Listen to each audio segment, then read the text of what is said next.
Well, ladies and gentlemen, it has been a long ride to get here, but I'm finally here. I've played Final Fantasy VII Remake, Part 1.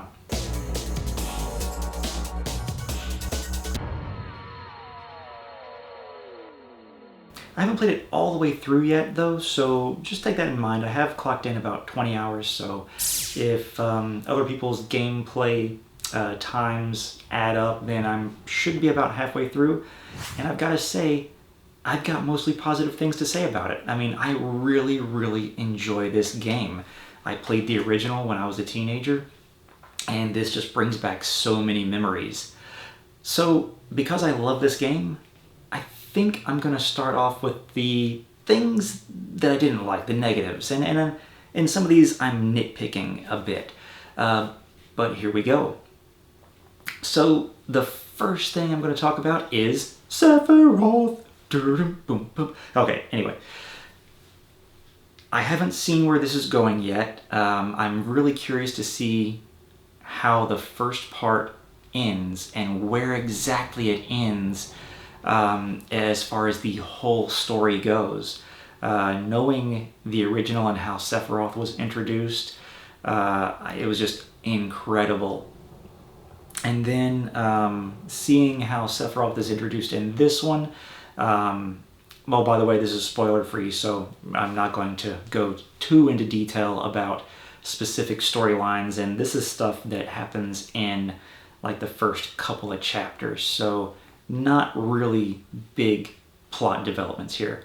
But anyway, how they introduce Sephiroth in this one, at least through what we see with his interactions with Cloud, I don't feel like it's got as big of an impact. Now, once again, I don't know where exactly they're going with this because, like I said, there are some things that happen after Midgar and some things that happen before you leave Midgar, and I'm wondering when these events are going to happen. I'm wondering if they moved some of the events that used to take place post-Midgar into Midgar for the remake. But nevertheless, I kind of feel like a lot of the earlier parts where we actually see Sephiroth is kind of just doing fan service. The fans know who Sephiroth is, the ones who played the original game. And so when I saw him, I was like, oh man, it's him. But at the same time, I was kind of like, I don't know if I really enjoyed the ways that they brought him back so early on in the game. But anyway, that's my beef with Sephiroth. We'll see what happens. Things could change my opinion on that as far as when I finish the game. Some combat. Now, first off, I really like combat in this game. However, some combat is just a little too short, especially when you get access to a new character or a new ability and you're just wanting to use it or check out how this character performs in combat. And so you go into your first battle with the new character and you're doing your normal attacks. You know, it's not a button masher, but in some cases you can button mash through some of the minor combat because, you know, you're trying to get your ATB gauge filled up, and then you get it filled up and you're about to use this awesome new ability. You switch over to your character and then the fight's over with because, well, Cloud's kind of a badass. Now, this doesn't happen. I would say this is nicely mixed up with much longer combat, and we'll go more into that on my positives. But some areas, especially when you're fighting enemies that you've encountered in previous chapters, they've gotten a little bit easier. Yeah, it's kind of a button masher in that you can fight your way through them, and before you really get a chance to delve deep into the combat system, the fight's over. And this is going to happen more often as you get further on in the game. Early on, it's not quite as bad. Yeah, when you're learning the combat system, they do throw some easy enemies at you, just so you can kind of just feel your way through it and learn as you go. But once you get multiple characters in your party, you're kind of wanting to be able to, you know, use this ability here and use this character's ability that they just got with their new weapon. You want to try and master that ability so that you can switch weapons and still have that ability.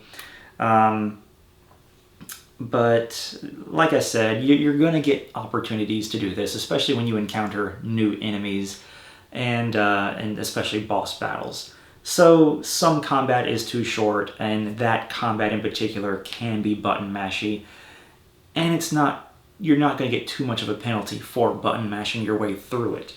More on that later, though. Unnecessary holding. So when you interact with objects, you usually press the triangle button, and Cloud goes through the motions, or one of the other characters goes through the motions, and they do something. And then there are areas where, for some reason, you have to hold the triangle button down for an exorbitant amount of time. Yeah, I'm saying maybe about 3 seconds. But, Cloud is just standing there holding a switch or getting ready to push a button or open a door, and you're like, okay, you gonna pull the lever or something? Now, take God of War, for instance. God of War, best dad ever. Whenever he goes to do something strenuous, say just opening a treasure chest, you just press the button once and he goes through the motion and he does it. But if you ever have to hold a button down or button mash really quick, there's usually a reason behind it. Whereas in the FF7 remake, it kind of just feels like they added that in because they wanted to. And I won't go into any more detail with that. You've seen enough of it. Going along with kind of taking too long for things, forced walking. Though these are areas in the game where, for some reason, you're just forced to walk really slowly, when, for all intents and purposes, you just want to get through it. Now, I will say in some areas where it is storyline driven, I get that. But then some areas are just drawn out way too long. I feel like they're trying to build up emotional momentum or build up tension, but it's really just serving to slow the game down. Won't go any further into that. It's just forced walking. When it comes to the storyline, I get it. Then there's sidestepping. In much the same respect as the slow walking, there's lots of areas where you have to sidestep, and it's slow. And in some of these places, you have to go through it multiple times. I mean, just watch him here. Yep, there he goes. Still sidestepping.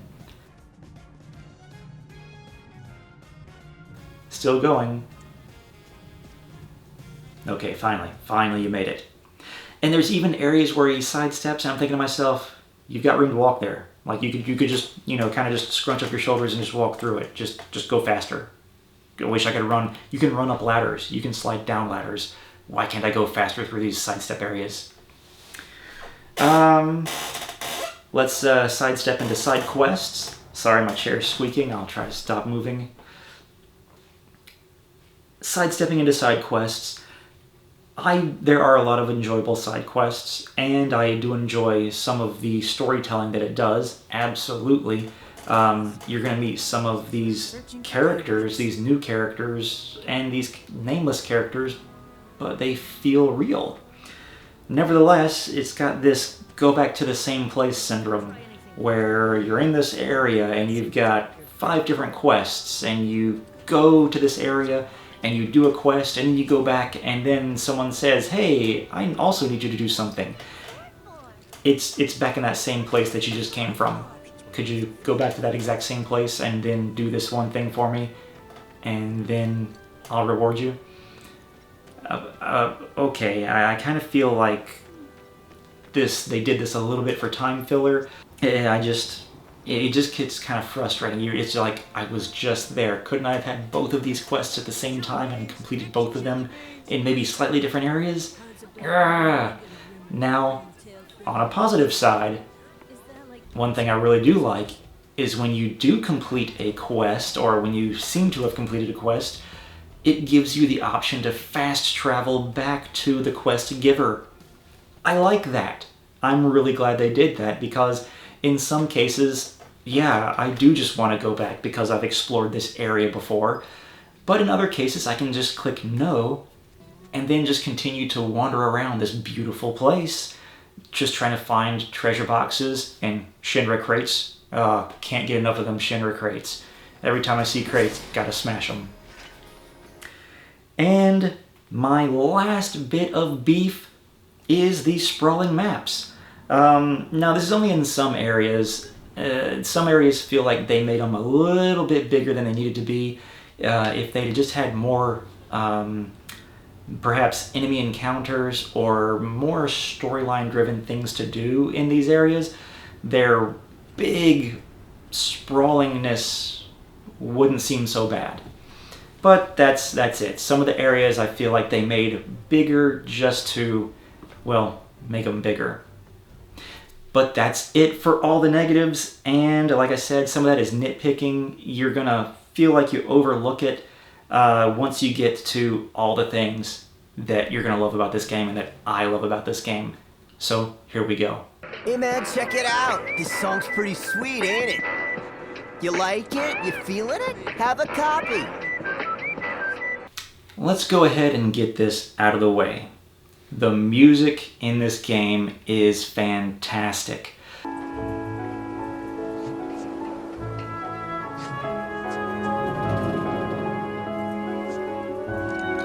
Now, a lot of this is nostalgia build-up too.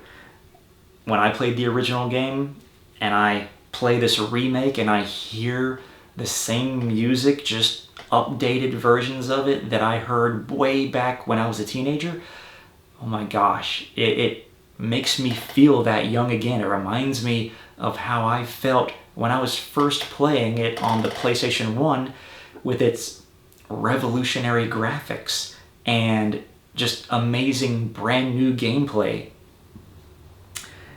And it is kind of fan service in many situations, but at the same time, the music was just so good in the original, why wouldn't they keep it?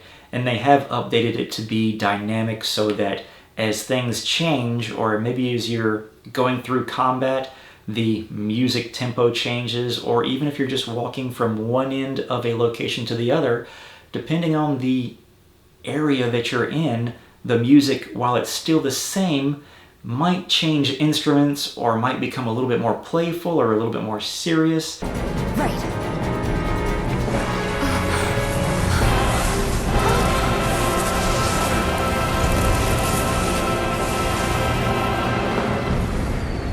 Ready? You know it.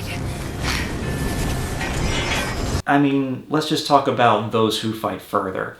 That's one of the original games, but man, I love the new version of it. I mean, I'll just walk around the house playing it sometimes. I can't help but dance when I hear it.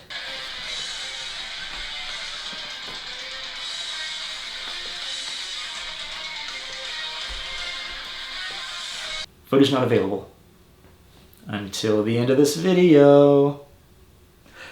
Alright, so the music, and I love the fact that you can purchase the different music and different versions of the music at different places throughout the game and listen to them on jukeboxes. Bike combat. Bike combat was one of those things where it's like, oh my god, I loved it in the original, and then it's gone. In this one, it's back, and it's better than ever. I loved it. It's high octane. And it's just a nice change from your typical action RPG, hacking and slashing and menu using and materia casting. So very nice change up. Once again, I'm halfway through the game. I hope to see it again. I think that I will. Then normal combat. Now, I did gripe earlier that some of the combat can be hack and slash, and by the time you've filled up your ATB gauge and you're ready to start experimenting with different abilities and combos, it's over. But there's also a lot of combat where you absolutely have to use special abilities. You've got to go into those menus or use your hotkeys. In fact, I've realized that I'm using the hotkeys less than I thought I would because I need to go into that menu just to slow things down.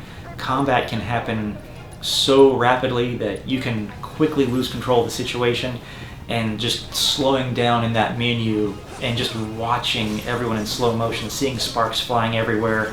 You see some kind of missile or enemy attack flying towards you, or maybe one of the dogs is jumping towards you, or some creature is about to attack you, and you're thinking to yourself, maybe I can go out of the menu and dodge just in time. And so you try, and nope, they face hug you.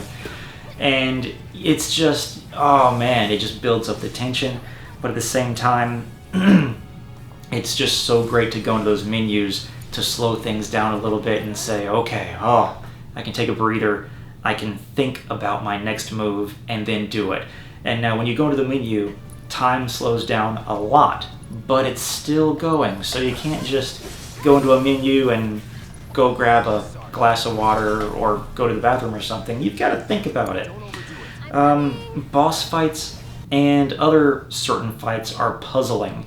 When you go into a boss fight, it isn't just going to be straightforward, okay, I'll just use my typical abilities that I like to use and win the game, or win the battle.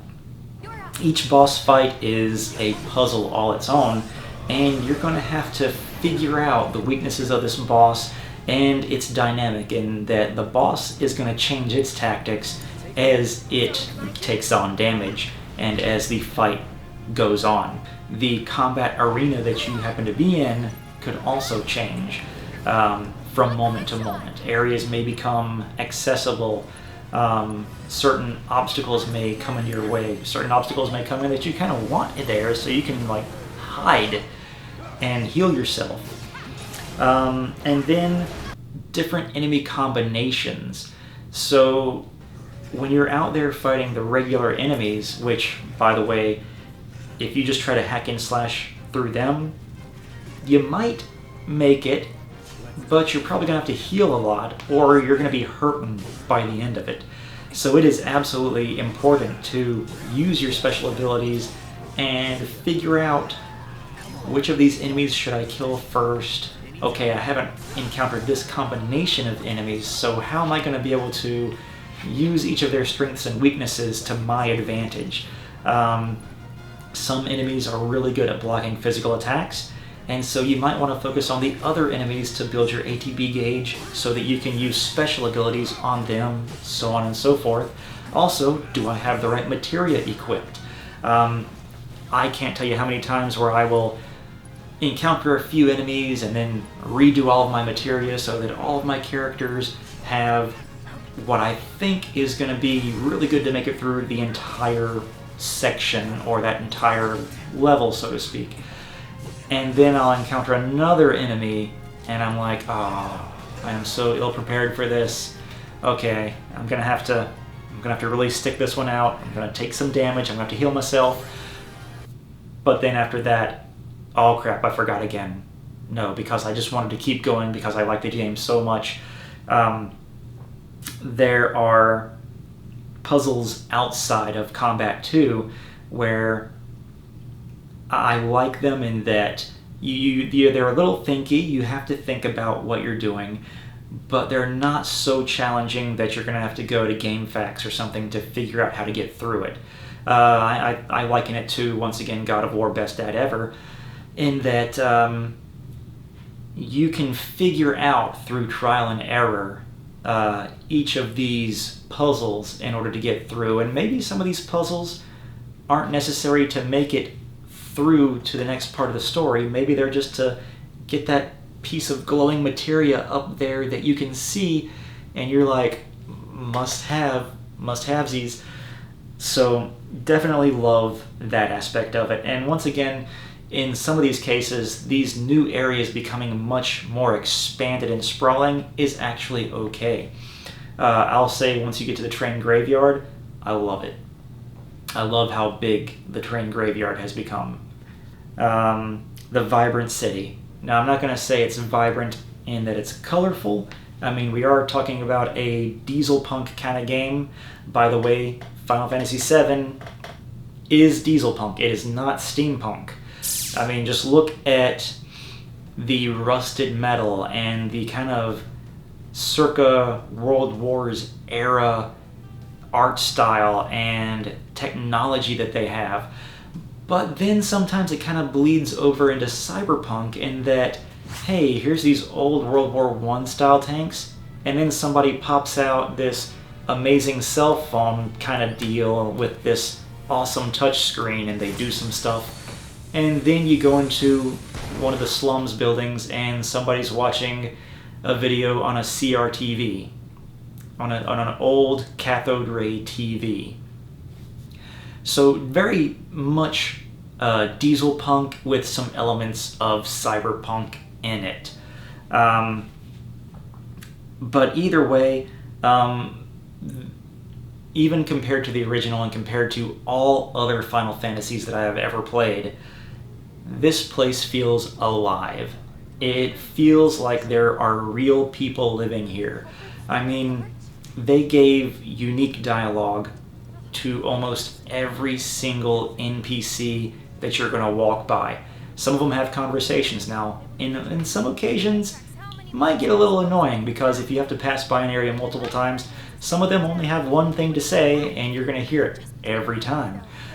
But when you talk to some of these people and maybe even do quests for them, I'm sitting there playing the game like, wow, this, like, I do feel like this is what that person would say, or, oh man, this guy, I'm probably never going to see him again, but I kind of have sympathy for him.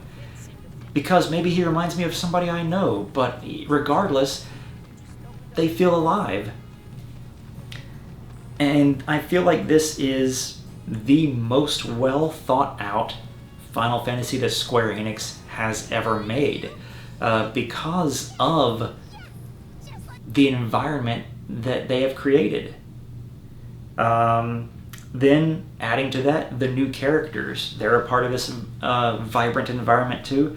And so far, I have really liked all of the new characters and some of the old characters that they have really fleshed out. Jesse, Biggs, Wedge are the first go-to ones that they add so much more to, and you just can't help but love them. But Johnny, and then new characters like Madam M, Chocobo Sam, that other guy in the Honeybee Inn, I can't remember his name. But yeah, they add these new people, and they all just feel unique. And you just want to see more of them. And then finally, the main characters. You just get to see more of these main characters, and you see this banter between them, and you see how it evolves throughout this story. You know, in the very beginning, Cloud is very just standoffish and doesn't want anything to do with anybody. But as he spends more time around these people, they slowly start to chip away at his tough guy image, and he finally starts to loosen up, but still be, you know, the guy that everyone can count on to get the job done. I love how the dynamics between Cloud and Barrett especially change as the story goes on. You're going to see them go from people who don't know each other and aren't quite sure about each other to guys who they think they can rely on each other. You know, they can watch each other's backs. But Barrett especially, oh man, he's got some one-liners that are just hilarious. And then hearing him go da-da-da-dun-da-na-na-da-dun in certain areas, once again, just kind of a nostalgic thing. But we just get to see more of each of these characters. The amazing voice acting that is done is just helps to make these characters come to life. I also like how they're going above and beyond what was in the original game, and they're not just showing us more about Cloud. The further into the game you get, you're going to get to control other characters at some points, and they're going to expand upon what happened in the original game in some good ways. And they're going to show things that were only kind of talked about or implied in the original, and you're just going to see little bits and pieces of these characters, and you're going to wonder, oh my god, where's this going? Am I going to get to learn more about this? I'm getting to see a new side of these old characters that I didn't know existed. And then you're just going to see more emotion, partly because of the updated graphics and the voice acting and just the abilities of the PlayStation 4 versus the PlayStation 1. Not only are you going to see more emotions through them, but you might just feel more emotions too. I know that, yeah, there's some points where I got a little teary-eyed, not just from what was happening, but once again, the nostalgia bug bit me. But I also busted out laughing in other areas and just, got a really big surge of energy in even more. And I just have loved seeing these characters interact with each other, and I just want to see them interact more. So, yeah, that's what I love about this game. This has been one long review. I hope you've enjoyed it. I'm still loving Final Fantasy VII Remake, and I know that I'm probably going to play through it once or twice more just to get the little nuances and hopefully tide myself over until another year and a half, 2 years until the next part comes out. I wonder if I can maybe get a voice acting job on it. I could totally play Sid, right? Yeah? Maybe? Oh, okay, you just want to see the dancing. Okay, yeah. Like and subscribe if you enjoyed this video. Thanks for watching. Thanks for all of our new subscribers. And here's the rest of me dancing.